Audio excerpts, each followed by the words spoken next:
Cumprimento os irmãos com a paz do Senhor Jesus Cristo. É com muita alegria que eu inicio essa aula da Escola Bíblica hoje. A aula de hoje é uma aula muito prática e eu acredito que cada um de nós, um jeito ou outro, já teve uma experiência com esse assunto.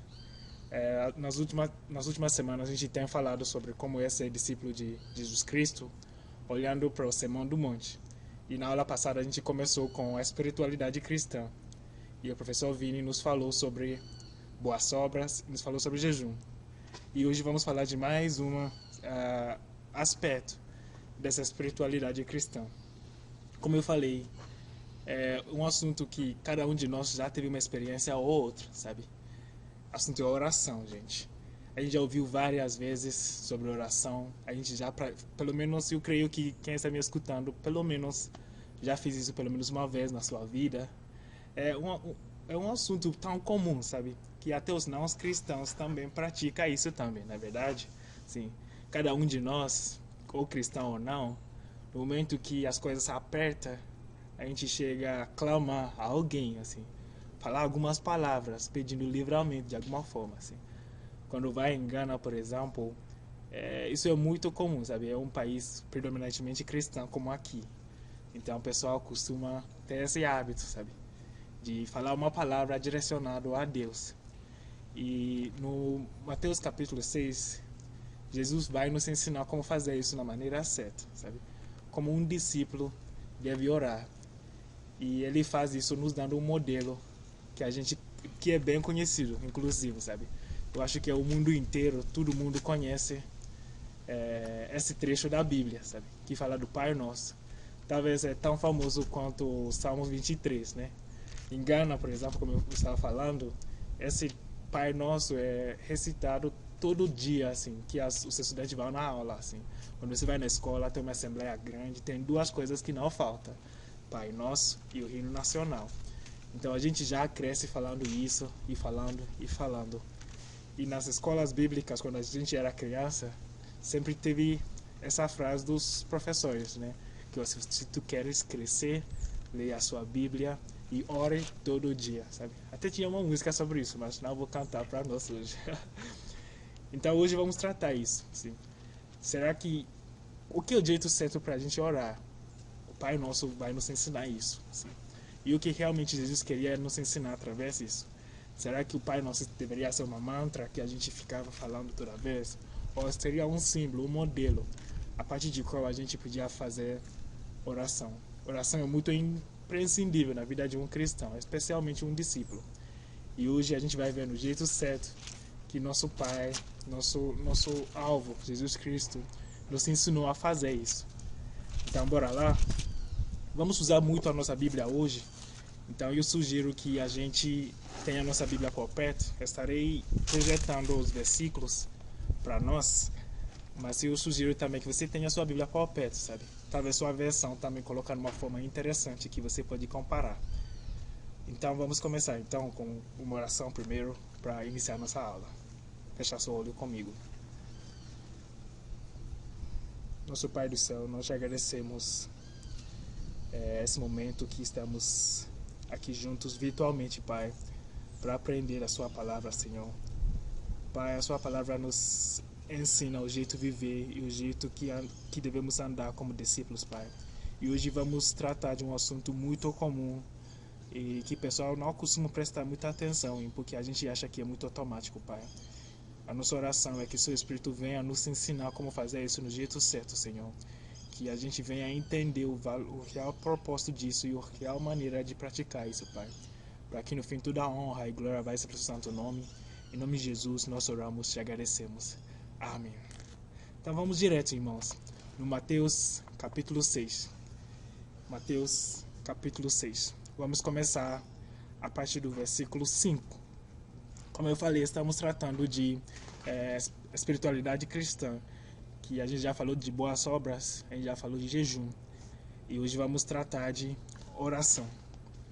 E antes de iniciar a oração, como a gente já deveria ter percebido no Sermão do Monte, normalmente antes de Jesus falar de algum assunto específico, ele costuma falar de o que não é ou como não praticá-lo, sabe? E a oração aqui, o modelo que ele vai nos dar, não é nada diferente. ele vai iniciar nos falando como não devemos orar. Vamos olhar para isso primeiro, começando de Mateus capítulo 6, versículo 5. Espero que você tenha sua Bíblia com você. Então vou ler aqui. Jesus falando aqui. E quando vocês orarem, não seja como os hipócritas. Eles gostam de ficar orando em pé nas sinagogas e nas esquinas, a fim de serem vistos pelos outros. Eu lhes asseguro que eles já receberam sua plena recompensa. Antes de a gente entender essa frase, eu destaquei aqui nos slides a palavra hipócrita. É interessante a gente entender de onde veio essa palavra para realmente entender o que Jesus queria dizer aqui, sabe? Quando a gente vai atrás da raiz da palavra hipócrita, no início não era uma palavra que a gente usa para realmente, não era exatamente como a gente vê agora, sabe? Mas chegou a ser, e como era antigamente, assim, era mais usado nos teatros. As pessoas os atores que vão atuar numa drama nos teatros, o que eles faziam? Normalmente eles colocavam um tipo de máscara, sabe? Que demonstrava o caráter que eles queriam demonstrar para o povo. Então pode ser que o atriz está triste, mas a máscara que ele está usando é de sorriso. Então você olhar para a máscara e ver que não, o atriz está demonstrando sorriso. Então pode ser que por fundo ele está triste, mas por fora ele está mostrando sorriso. E isso era a raiz da palavra hipocrisia. O que isso tem a ver com oração, que Jesus está tentando dizer aqui? Aí a gente começa a pensar no povo ao redor dele naquela época, especialmente os fariseus. Jesus está nos dizendo aqui que no momento de oração, a gente não tem que chegar a Deus com um tipo de máscara. A gente não tem que tentar chegar perto a Deus nos comportando como a gente realmente não é, sabe? O que os fariseus faziam. Nos sinagogas, normalmente o pessoal sentava para orar. Sim, o pessoal sentava para orar. Mas quando um fariseu é chamado para orar, em geral, o que ele fazia? Ele ficava de pé, ele tentava se mostrar. Aí ele começa a falar palavras de um jeito assim, como se fosse ele o mais chegado de Deus que tem, sabe? Então ele falava palavras tão bonitas, citando um lado da Bíblia e outro em pé. Por quê? Porque ele quer ser visto pelos outros. Ele quer que todo mundo olhe para ele e fale aqui, ó, nossa, esse cara é um cara espiritual, sabe? E Jesus chama essas coisas de hipocrisia. Talvez você esteja achando que isso é muito distante de você. Mas provavelmente você já foi chamado para orar num grupo. Talvez o pastor já te chamou para frente para orar. Ou você já levantou para orar na escola bíblica. O problema não é ficar de pé. Mas o problema é qual foi o seu motivo de você orar, assim. Qual foi sua postura de orar. Tem pessoas que quando são chamados para orar diante do púlpito, a ação deles é como se fosse eles têm um relacionamento tão íntimo com Deus, sabe? Sim, eles se comportam como se eles são tão perto de Deus de uma forma muito excepcional, sabe? E Jesus está chamando essas coisas de hipocrisia. Porque essa pessoa não tem uma oração pessoal, mas acaba agindo e comportando diante dos outros para receber aplauso dos outros, como se ele tem um comportamento legal com Deus. Isso é o primeiro ponto que Jesus fala quando ele fala aqui, ó, não ora nessa forma. Mas se isso não é o jeito certo para orar, então como a gente deve orar então? Aí Jesus vai dizer aqui, mas quando você orar, versículo 6, vá para o seu quarto, fecha a porta e ora para o seu pai que está no segredo. Então seu pai que vê no segredo o recompensará. Aqui provavelmente você vai interpretar isso literalmente, né? Dizendo que então Jesus está dizendo que ó, o único lugar que a gente pode orar é o nosso quarto, sabe? Porque a referência do quarto, vou um pouquinho para trás aqui, porque aqui no versículo ele fala dos fariseus e hipócritas orando nas esquinas, né? Nas esquinas, naquela época, eram os lugares mais vistos na comunidade, assim. Era bem perto dos lugares que o pessoal passava bastante. Então, provavelmente os fariseus chegavam lá e ele ficava esperando alguém passar. Então, assim que ele vê alguém passando, ele levanta e começa a falar palavras para receber a atenção. Aí Jesus fala que, ó, mas quando você está orando, quando nós estamos orando, ele fala que, ó, vai ao seu quarto, feche a porta e ore seu pai que está no segredo. como eu falei, alguns interpretam isso literalmente, tanto que tem seitas que quando eles se encontram nas reuniões, eles não fazem uma oração juntos. Ele tá aqui, ó, reunião terminou, vai para sua casa e faz sua oração.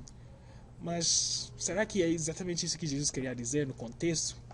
Porque temos que ver a contradição que Jesus está dizendo aqui. Ele, no versículo anterior, ele está referindo a pessoas que está querendo receber a atenção das outras pessoas. Ele está orando para ganhar atenção. E agora ele está falando para você, vai no seu segredo. Ou seja, aqui quando ele fala vai no seu quarto, o que acontece no quarto? Gente, o quarto é o lugar que você menos se importa com o que alguém acha. Concorda? O quarto é o lugar que você mais se sente à vontade, assim. O quarto é o lugar que você não tem que colocar nenhuma maquiagem, meninas, para enganar ninguém, assim. Você é exatamente como você é. E Jesus está dizendo aqui, ó, sua oração tem que ser como se você está indo para o seu quarto, sem máscara, sem nada mesmo, que você esconde atrás de nada. Assim, você vai como você é diante de Deus. Então vai no seu quarto, feche a porta, solidão entre você e seu pai, e fale com ele. Isso não condena oração em público, mas condena um motivo de querer agradar aos outros, por isso que a gente ora em público. Então ele fala para nós, vai no seu segredo, e seu pai vem em segredo. A Bíblia fala que o homem olha para a aparência física, né? Mas Deus olha para o seu coração. Quando você está indo diante de Deus, Jesus está dizendo que, ó, não seja hipócrita, vai como você realmente é. Pai, eu realmente não sei muito bem a sua palavra, eu não sei como orar. Vai dessa forma. Não vai agindo como se você sabe orar diante de Deus. Quem você quer mentir para? Você não pode mentir para Deus. Aí ele levanta o segundo ponto também, de um jeito que não devemos orar, no próximo versículo, que é o versículo 7. Ele entra em uma outra categoria. Ele fala, e quando orarem, não fiquem sempre repetindo a mesma coisa, como fazem os pagãos. Eles pensam que por muito falarem, serão ouvidos. Aqui, o assunto que Jesus está querendo tratar aqui é um assunto que também é muito comum entre nós, assim, tanto cristãos quanto não os cristãos, embora que ele usou a palavra pagão aqui. Pagão seria aqueles que não são judeus, aqueles que não conhecem o Deus único ou verdadeiro. E o primeiro exemplo que a gente pensa aqui podia ser no Antigo Testamento. Lembra do contexto entre Elias e os profetas do Baal? A Bíblia narra a história dizendo que os profetas de Baal faziam o quê? Eles ficavam gritando que ó, Baal não se responde, desce do céu, fogo e tal. Aí ficava repetindo, cortando-se, mas o que? Nada aconteceu. E é engraçado porque Elias vai zombando eles. Ele fala que ó, grita mais, talvez só Deus vai te ouvir, sabe? E Jesus está falando aqui, ó, não é assim que funciona com Deus. Deus não escuta as suas orações porque você ficava repetindo a mesma coisa sempre e sempre. Não porque você vai falar esse modelo que ele vai nos ensinar 10 vezes ou 20 vezes que demonstra a eficácia dessa palavra. Não porque você fica repetindo a mesma coisa sempre que torna ela eficaz, entendeu? Eu ouvi uma história de alguém que quando vai para orar, todo dia o que ele faz? Ele fica falando Jesus, Jesus, Jesus, Jesus por uns 10, 15 minutos, Jesus, porque ele acha que falando isso é o que faz uma diferença. Jesus está dizendo aqui, quando vocês oram, não fazem dessa forma, porque não é pelas suas repetições que vai ser ouvido. Não confunde isso, repetições, com persistência. Há uma diferença muito grande entre repetir alguma coisa vã, de uma forma vazia, você entende o que está fazendo, só repetindo, e também tem uma coisa chamada persistência. Eu espero que a nossa lição hoje consiga chegar lá para a gente ver a diferença clara entre persistência e repetição em vão. Repetição em vão, podemos estender esse versículo também para referir a pessoal que acha que, ó, talvez se eu oro 1 hora ou X horas, aí sim Deus vai me ouvir. Ou quando eu acordo madrugada para orar, aí sim que Deus vai me ouvir. Tudo isso Jesus está dizendo que, ó, oração não é alguma coisa mecânica, não é alguma coisa que eu faço essa repetição nessa forma, aí Deus, vou ganhar mais favor diante de Deus. Não funciona assim com Deus. Jesus está falando que não é assim que devemos orar. E o que ele fala contrário a esse hábito de oração, no próximo versículo ele fala que não seja igual a eles, não seja igual a esses pagãos que oram mecanicamente. Porque não é sobre a repetição, ele fala aqui, porque seu pai sabe do que vocês precisam, antes mesmo de o pedir. Entendeu? Ou seja, não é sobre as repetições que vai fazer Deus te ouvir. Porque antes de você falar mesmo, Deus já sabia o que a gente ia pedir. Normalmente isso levanta uma questão dentro de nós, naturalmente, né? Que se Deus já sabe tudo que eu devo orar, então por que eu devo orar, né? Por que ele vai continuar falando para a gente orar? E a resposta pode ser complexa ou pode ser simples. Mas uma coisa que eu sei é que normalmente quando a gente pensa assim, levanta esse tipo de questões, é porque a gente limita as nossas orações a orações de pedido só. De fato, Deus sabe tudo que a gente vai orar, porque se Ele é o Criador do mundo, Ele é onisciente, Ele deve saber tudo já.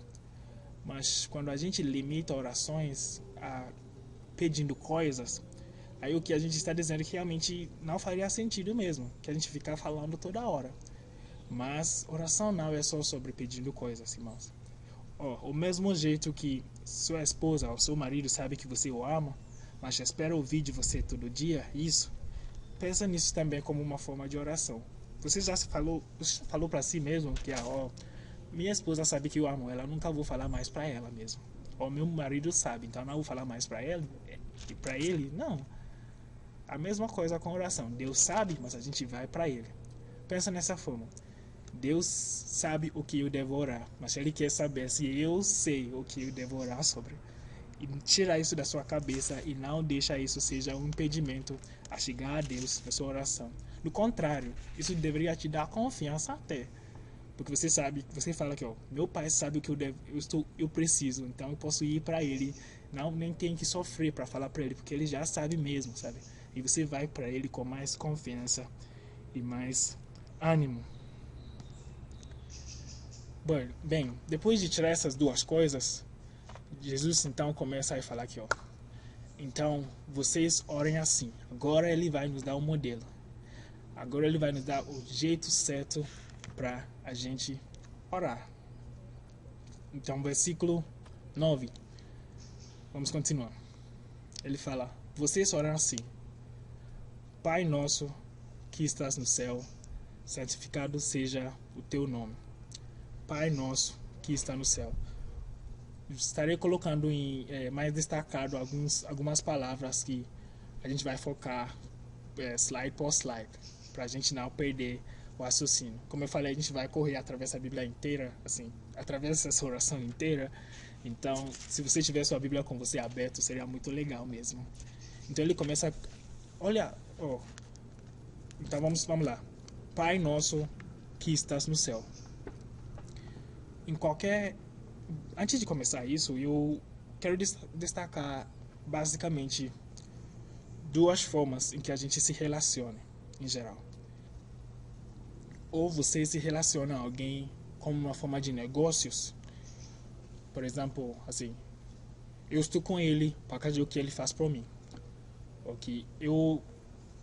Qualquer pessoa de negócios entende assim. Numa parceria desse tipo de negócios, você ainda continua o negócio enquanto a pessoa está se satisfazendo, sabe? É um tipo de relacionamento consumidor. Tem esse primeiro tipo de relacionamento.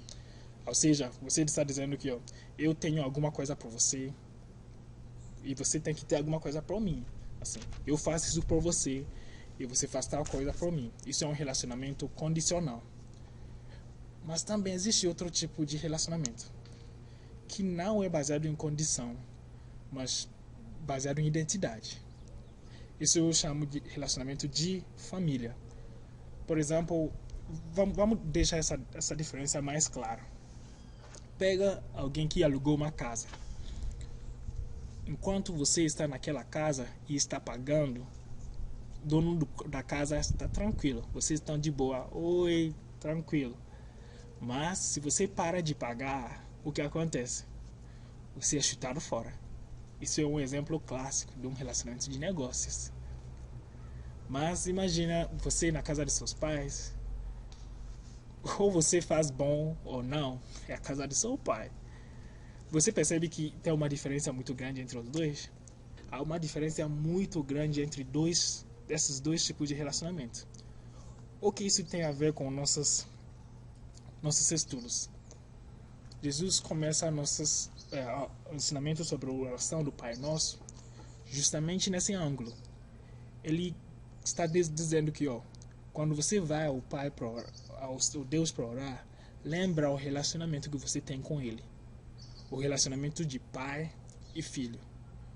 Quando a gente entra na presença de Deus para orar, a gente não está entrando lá com medo, como um chefe e seu empregado, e a gente vai com medo, sabe? Sim, Deus é rei, sim, Deus é um amigo, mas na hora de a gente orar para Ele, estamos orando para o nosso Pai. Isso é muito, muito libertador, sabe? Porque Deus é santo, Deus é grande, Deus é rei, mas a única pessoa que pode chegar ao rei a qualquer momento, até imagina um rei terreno, a única pessoa que consegue chegar ao rei madrugada, por exemplo, e acordar ele e falar que eu quero água, por exemplo, é o filho. Não o empregado, ninguém mais. Só o filho consegue fazer isso com o pai, porque eles têm um tipo de relacionamento especial. Jesus está nos lembrando que quando a gente chega a orar, é para a gente lembrar que estamos falando com o nosso Pai. Não é surpreendente, então, que Romanos fala que a gente nem sabe como orar, mas o Espírito que intercede conosco, gemendo e gritando o quê? Abba, Father, o nosso Pai. O que ele está dizendo é que Abba, sabe? A palavra Abba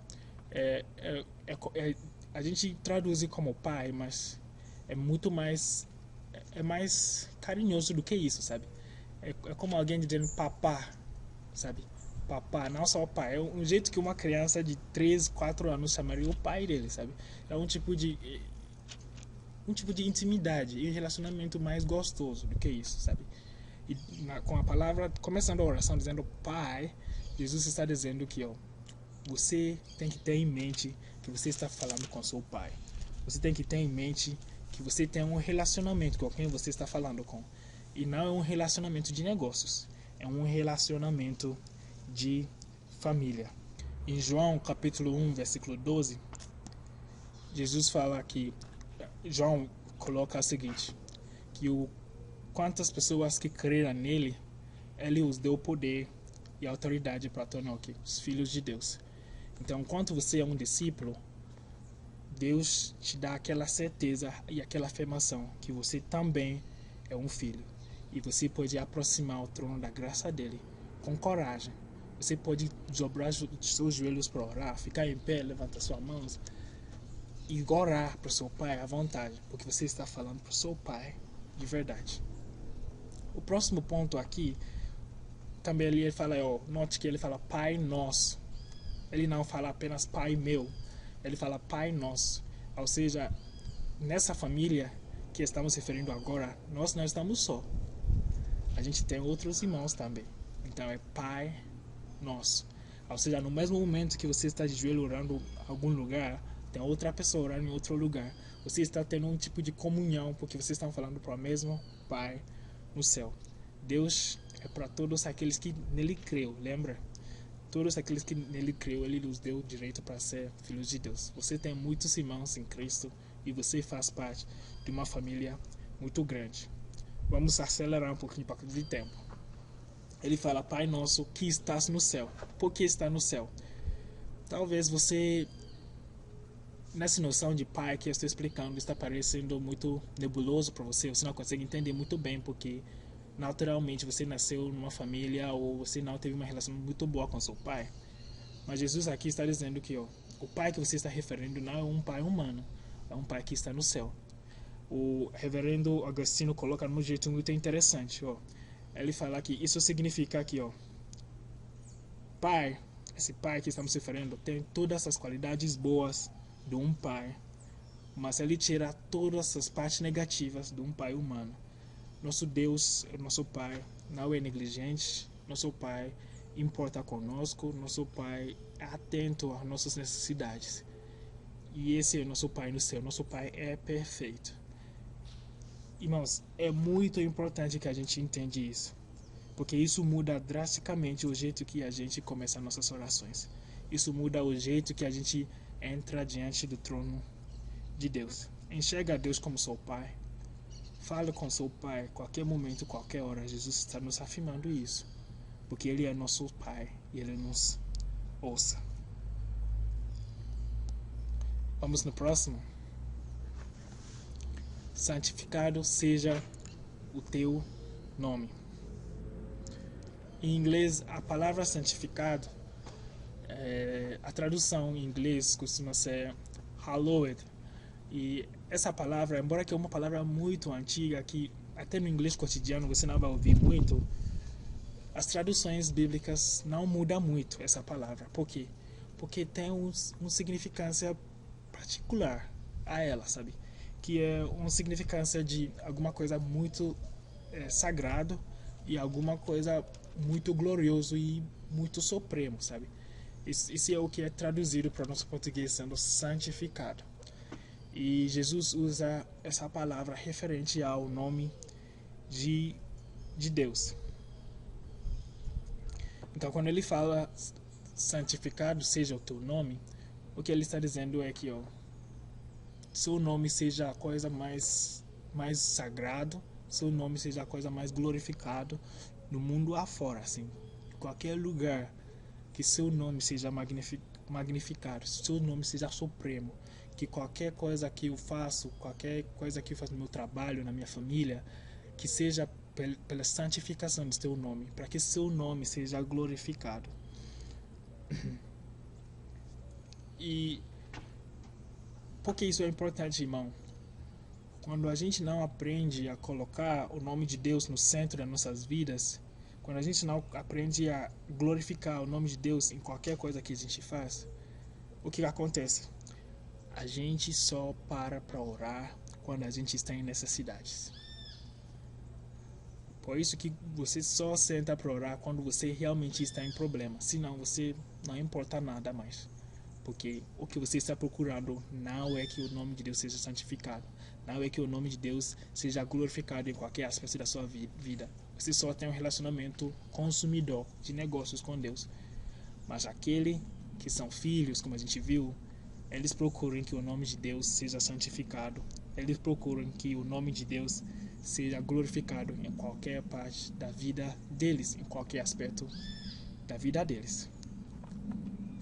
Aí no versículo 10 ele continua dizendo: venha o teu reino. Venha o teu reino. Como é o reino de Deus, irmãos? No livro de Mateus, mesmo no livro de Mateus, Jesus fala que o reino de Deus chegou. E a gente viu as coisas que aconteceu quando o reino de Deus chegou, né? Quando o reino de Deus chegou, tinha libertação, tinha salvação, tinha cura. Ou seja, quando Jesus está falando que quando você ora que o reino de Deus chegasse, que o mundo começasse a experimentar essa bondade de Deus, que os sinais do reino de Deus seja manifesto em qualquer aspecto do nosso mundo que a gente está vivendo, irmãos. Isso é um exemplo clássico de uma oração missionária, irmãos. Vocês orando que qualquer povo, qualquer lugar na terra que experimentasse como é o reino de Deus, que o reino de Deus seja expandido para o mundo inteiro. Então oramos para que o nome de Deus seja santificado e a gente orasse que o reino de Deus seja estabelecido para o mundo inteiro. Vamos continuar? Seja feita a tua vontade, assim na terra como no céu. Talvez isso é uma das partes mais difíceis que a gente experimenta durante a oração, que é a vontade de Deus sendo feita. Isso é muito contrário ao que a gente costuma fazer, né? Assim, o que a gente faz é que a gente coloca nossos pedidos diante de Deus e aqui a gente quer que Deus faça do jeito que a gente quer, senão Ele não nos ouviu, né? A gente pensa assim que se Deus não faz do jeito que eu quero, então Deus nem respondeu minha oração. Mas Jesus está nos ensinando que não. Seja feita a vontade de Deus, assim na terra como no céu. Um filho, ao entender que você é um filho, você passa a confiar no seu pai. Você passa a dar todo o domínio da sua vida para ele. Então, quando você dobra seus joelhos para orar, ou quando você abre sua boca para orar, sempre tem que lembrar que, pai, eu queria tal coisa, eu queria fazer tal coisa, eu queria tornar tal coisa, mas não é minha vontade, é sua vontade que permanece, sua vontade que domina, que seja feita a tua vontade, assim na terra como no céu. Que a gente tem que aprender a confiar no nosso pai, sabendo que os planos que ele tem para nós são planos de bom e não de ruim. São planos que são bons e é para nos levar para um fim inesperado. A Bíblia fala que a vontade de Deus é boa, é perfeita e agradável. Até agora, tudo que a gente tem aprendido sobre oração, a gente tem visto que é para a gente aprender nossa posição diante de Deus, que é um relacionamento de pai e filho. A gente tem que glorificar o nome de Deus, é sobre Deus, glorificando Deus, orando que a vontade de Deus seja feita, que o reino dele venha. E a maioria das vezes, como tem pessoas que só ficam pedindo coisas, também tem pessoas que só ficam nesse aspecto de oração. Tem pessoas que acham que tem que ser só louvor, glorificando e acabou. Será que isso é o que o modelo ensina? Bem, vamos ver que não, porque o modelo não acaba lá. A partir do momento que a gente sabe o nosso estado como filhos e a gente procura colocar a vontade de Deus primeiro, Jesus agora começa a fazer alguns pedidos a Deus, que é a segunda parte do nosso estudo hoje. No versículo 11, ele fala: dá-nos hoje o nosso pão de cada dia. Dá-nos hoje o nosso pão de cada dia. O pão aqui podemos interpretar literalmente como comida pão, mas também podemos interpretar como o que o pão representa. O pão seria o alimento mais básico que o ser humano desfrute ou come, sabe? E isso também pode representar as coisas básicas que a gente vive com. Então, como filhos, é para a gente entender que o nosso Pai, Jesus está dizendo que podemos orar, que nos dá hoje, né, o pão de cada dia, ou seja, as nossas necessidades básicas de hoje. Podemos orar confiando que Deus vai nos dar coisas como segurança, comida, saúde. A gente sabe que o nosso Pai vai fazer isso para nós, porque a gente pode confiar nisso, porque Ele prometeu que Ele vai nos dar, e Ele é um bom Pai para nos dar isso. Estou aqui quase mais que 3 anos e eu posso afirmar que eu provei e vi que Deus realmente não nos faz faltar o pão de cada dia. Ele realmente cuida de nós. E é importante destacar aqui que ele falou que dá-nos hoje o nosso pão de cada dia. Nas nossas orações, Deus não quer que a gente fique ansioso sobre o dia de amanhã. Não é que você não pode orar sobre o futuro, não é o que está dizendo, mas assim, as suas necessidades básicas de hoje, saiba que Deus vai te dar. As suas necessidades de hoje, saiba que com certeza seu Pai do céu vai te dar. Por quê? Porque Ele é um bom Pai. Qualquer bom pai faz isso. Qualquer bom pai vai fazer isso para nós. Em Mateus 7, capítulo 7, a partir do versículo 7, Jesus fala um pouquinho disso. Que se nossos pais humanos sabem o que é bom para dar para os filhos, quanto mais nosso Pai do céu. Então a gente tem que crer que nosso pão de hoje, Deus prometeu e Ele vai nos dar. Não preocupe sobre amanhã. Deus cuida de você. Lembra, a gente já tem na nossa mente que somos filhos e Ele é o Pai. Tendo isso em mente, saiba que nenhum pai vai ver seu filho dormir com fome. Deus vai providenciar para você a sua necessidade. E só quero apontar mais uma coisa para nós de novo. Ele fala aqui, nosso pão de cada dia. Nosso pão de cada dia. Ou seja, até a provisão que Deus faz, Ele faz em comunidade. Então, o que Deus tem te abençoado na sua mão, também não é para só você, mas é para a comunidade, é para todos os seus filhos desfrutar. Então, se Deus providencia alguma coisa para mim, é para abençoar todo mundo. E se Deus providencia alguma coisa para outra pessoa, é para abençoar todo mundo. Porque o pão de cada dia é nosso, é para todo mundo. Próximo assunto. No versículo 12, Jesus fala: perdoa as nossas dívidas, assim como perdoamos os nossos devedores. Dívidas é um termo meio econômico, né? É um termo de negócio, assim, que alguém tem alguma coisa que alguém tem que dar para você. Por exemplo, a gente deve alguma coisa para você e não deu ainda. É uma dívida que a pessoa está te devendo, né? A gente, como ser humano, a gente como filho de Deus, a gente deve a Ele toda a glória, a gente deve a Ele toda a honra e a gente deve obedecer a Ele. Mas quantas vezes a gente vai ao contrário disso? Quantas vezes, como filhos, a gente desobedece nosso Pai? E Jesus está falando que, você peça que Deus perdoa nossas dívidas. Olha, Ele não está falando que peça que Deus dá força para pagar suas dívidas. Percebeu aqui? Porque dívidas é alguma coisa que você está devendo que deve pagar. O que Ele está pedindo é um tipo de perdão das suas dívidas. Quando você está devendo, normalmente você pensa aqui, você procura que você consegue custo para pagar. Você consegue o recurso para pagar a dívida que você está devendo. Mas Jesus sabe que a gente não pode pagar essa dívida. Jesus sabe que o que a gente deve a Deus não pode ser pago pelo nosso esforço. Então o que a gente faz é a gente levanta nossas mãos e a gente rende a Ele e fala aqui, nos perdoe essa dívida, Pai. Porque não temos condições para pagar essa dívida. Não temos condições. Então o que a gente está pedindo é que, Pai, perdoa nossa dívida. Somos inadimplentes em relação a essa dívida. Não podemos pagar essa dívida. Então nos perdoe essas dúvidas. Mas Jesus não para lá. Ele fala aqui, a gente peça que Deus nos perdoe essas dívidas, assim como perdoamos aos nossos devedores. Ou seja, o mesmo jeito que a gente reconhece que não podemos pagar nosso preço e que estamos pedindo amnistia, que o Senhor nos perdoasse totalmente, também vamos demonstrar isso aos aqueles que devem a nós. Vou pular um pouquinho para o versículo 14 e 15, porque Jesus faz uma continuação desse trechinho lá. Ele fala aqui, Jesus está falando aqui: pois se perdoarem as ofensas uns dos outros, o Pai Celestial também lhes perdoará. Mas se não perdoarem uns aos outros, o Pai Celestial não lhes perdoará as ofensas.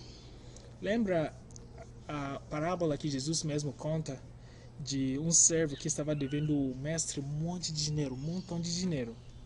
Aí ele chega ao mestre e fala aqui, mestre, não tenho condições para pagar essa dívida. E o mestre ia colocar ele em prisão, mas acaba recebendo perdão do mestre, porque ele pediu perdão, ele não tinha como pagar essa dívida. Aí a Bíblia fala que ele sai, e assim que ele sai, ele encontra um outro servo. E a Bíblia fala que esse outro servo estava devendo ele um valorzinho de dinheiro. Mas o que ele acontece? Ele agarra ele pelo pescoço e fala que me dá meu dinheiro agora. Pô, esse cara acabou de ser perdoado de muito, mas não consegue perdoar de pouco. E o que acontece quando o rei escuta isso? O rei fica bravo e coloca ele em prisão. A analogia não é diferente do que o que estamos enfrentando aqui. O mesmo jeito que Deus está nos perdoando, Ele nos espera que a gente perdoa um aos outros. Aquele que é filho, aquele que realmente entende o quanto ele foi perdoado por Deus, o quanto ele estava devendo para o Deus Altíssimo, que não tinha como pagar e foi perdoado, não tem dificuldade em falar para o seu irmão que está perdoado, em nome de Jesus está perdoado, porque ele sabe que ele já recebeu um tipo de perdão em nome e grande. Então ele não terá dificuldade em fazer isso. Perdoando outros é sinal de seu próprio arrependimento para seus próprios pecados, sabendo que essa pessoa também foi perdoada já por Deus. Então quem sou eu para não perdoar essa pessoa? É necessário que a gente pede perdão para nossas dívidas em nome de Jesus, Mas é muito necessário também que a gente perdoe aqueles ao redor de nós, porque não temos como demonstrar arrependimento verdadeiro se não podemos perdoar aqueles ao redor de nós. No versículo 13, voltamos para o versículo 13, pulamos para o 14, né? Aí, versículo 13, que é o último versículo que vamos tratar hoje, Jesus continua dizendo, a terceira coisa que ele está pedindo, dizendo que, ó, e não nos deixa cair em tentação. Não nos deixa cair em tentação. Não nos deixa cair em tentação. Normalmente, as tentações são aqueles que podem servir como gatilhos para a gente pecar. As tentações podem servir como gatilhos. E é interessante nessa oração porque nós, como filhos de Deus, e Ele como nosso Pai, a gente nessa oração está reconhecendo que Ele nos conhece mais do que a gente se conhece. E estamos orando que se tiver alguma coisa ao redor de nós, que vai nos fazer desobedecê-lo como nosso Pai, que vai nos fazer entrar em dívidas, provavelmente, é que Ele nos tirasse dessas tentações. Assim, nem deixa essas tentações acontecer conosco. Então, a nossa oração é que Deus procure o meu coração. Você sabe as coisas que é difícil para eu resistir. Nem deixa essas coisas acontecerem comigo, Pai. Eu quero obedecer você como seu filho, Senhor. Eu quero obedecer porque sou seu filho. E não me deixa cair em tentação. Não me deixa cair em tentação. E nessa parte de oração, é justamente isso que estamos falando para Deus. Que Ele não nos deixa entrar em tentação. Que qualquer coisa que vai servir como um gatilho para a gente errar no nosso dia, qualquer coisa que vai nos fazer tropeçar, estamos pedindo que Ele não nos deixa cair nisso. E podemos ter uma segurança com essa palavra, irmãos. Porque a Bíblia fala que nenhuma tentação Deus vai deixar vir a nós que não podemos suportar.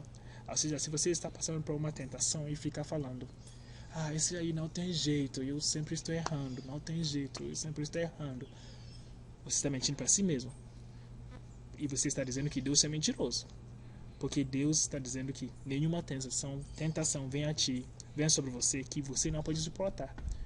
Então, se você está achando uma tentação muito grande, talvez você está louvando demais esse nome dessa tentação. Talvez você não está colocando o nome de Deus primeiro. Você não está procurando que o nome de Deus seja glorificado primeiro. Lembra o segundo ponto que a gente falou? Santificado seja o nome de Deus. Talvez você está colocando essa tentação acima de Deus. Por isso que você está achando ela muito mais grande. Volta para lembrar quem você é como filho de Deus. Volta para lembrar que na sua vida, nas suas ações, tanto privado quanto público, o nome de Deus tem que ser glorificado. E por isso, você vai vencer aquela tentação. Porque Deus não vai deixar cair sobre você uma tentação maior do que tu. Continuando, ele fala, nos livros de mal, aí tem esse colchete aqui. Eu coloquei isso em colchete porque nos manuscritos mais antigos, os versículos não tinha isso, sabe? Essa em parênteses, porque o teu reino, o poder e a glória para sempre. Até a versão análoga em Lucas, o livro de Lucas, também não tinha porque teu reino, porque teu é o reino, poder e glória para sempre. Mas fora isso, em muitos outros manuscritos antigos, tem isso escrito assim. Alguns não, quando afirmasse Jesus falou exatamente isso. Mas em muitos outros manuscritos, como eu falei, isso está presente. E olhando no contexto em que foi escrito, faz muito sentido. Eu acho que a parte em que esse trecho aparece isso no livro de Crônicas, que a gente tem alguma coisa parecida. Mas no contexto de Pai Nosso faz muito sentido, sabe? Porque que jeito melhor para terminar a sua oração tentando lembrar quem você está conversando com, sabe? Que jeito melhor para terminar a sua oração dizendo que, ó, Pai, eu pedi pro pão, eu pedi que meus pecados sejam perdoados, Pai, eu pedi que você me livre de tentação. Por quê? Porque o teu é o reino. Tudo é seu, Pai, porque você domina, você tem controle sobre tudo. Você tem o poder, o teu é o poder. Teu é o poder. Jesus fala isso no Mateus, no fim do Mateus, ele fala aqui, ó, todo o poder, sabe, no céu e na terra tem sido dado a mim, Jesus falando, sabe? Então a gente termina a oração falando que, ó, Pai, tudo isso é porque o teu é o reino, o poder e a glória. É interessante a gente nos lembrar disso, sabe? Porque nosso coração esquece muito. E quando o nosso coração acaba esquecendo, a gente começa a falhar. Quando a gente começa a esquecer, a gente começa a falhar. Então é bom e é interessante que a gente termina nossas orações sempre nos lembrando que quem manda é Deus. Quem manda é nosso Pai. Teu é o reino, o poder e a glória para sempre. Amém. Vamos chegar na conclusão dos nossos estudos de hoje. Primeira conclusão que estamos chegando desse estudo de Pai Nosso. Primeiro, devemos mudar a nossa maneira de orar, tirando toda a hipocrisia e repetições vazias. Então a gente viu no início, versículo 5 e até 8, Jesus falando de hipocrisia em oração, tentando orar para parecer, e repetições vazias, repetindo esse modelo que a gente acabou de aprender. Não tem nada em repetir o Pai Nosso, assim, recitar o Pai Nosso, mas não repete de uma forma vazia, como se fosse só falando isso vai fazer milagre. Não, Jesus está dizendo que não funciona assim. E uma das conclusões que estamos chegando hoje é que não devemos orar dessa maneira. Segunda coisa, que é devemos orar sabendo o nosso estado como filhos de Deus. Tudo que a gente tem aprendido hoje começa com Pai Nosso. Começa com Pai. Devemos orar sabendo que estamos conversando com nosso Pai. Estamos relacionando com nosso Pai. E nós somos filhos desse Pai. Terceiro ponto é que devemos apresentar os nossos pedidos a Ele, sabendo que Ele é o nosso bom Pai que sabe e nos responderá. A gente tem que entrar na presença de Deus quando a gente ora a Ele, sabendo que o nosso Pai é bom. Deus é bom para te dar suas necessidades, que Deus é bom para ouvir suas orações, porque Ele sabe o que a gente precisa. A Bíblia fala deixa isso claro para nós, que Deus sabe o que a gente está pedindo. E a gente tem que entrar na presença dEle, pedindo coisas, sabendo que Deus vai nos responder. Mas não vai nos responder pela nossa vontade. Lembra, a gente orou que a vontade dEle seja feita. Deus vai fazer coisas na vontade dEle. E como filhos, a gente creia na boa vontade do Pai. A gente sabe que o Pai, tudo que Ele pensa para nós são planos de bom e não de ruim. Planos para nos levar para um fim esperado. Timothy Keller, um pastor estadunidense, falou uma frase muito interessante. Ele falou: quando a gente faz uma oração, a resposta que Deus nos dá são aquelas coisas que a gente ia orar por se a gente soubesse tudo que Deus sabia. Vou repetir. Quando a gente faz uma oração, a resposta que Deus nos dá são aquelas coisas que a gente ia pedir por se a gente sabia todas as coisas que Ele sabia. Ou seja, em qualquer oração que a gente faz como discípulos, Deus nos escute, Deus nos responde. Mas Ele nos responde com a melhor coisa que pode ter. E podemos confiar nisso. Por fim, devemos orar em nome de Jesus. Isso é muito importante, irmão. Embora que não foi parte do modelo, embora que não foi explicitamente escrito no modelo, é muito implícito no modelo inteiro, do início ao fim. Por quê? Porque, primeiramente, para chamar Deus de seu Pai, quem fez isso possível é Jesus Cristo. Se Jesus não está no negócio, você nem é filho. Se não fosse por Jesus, nem seríamos filhos.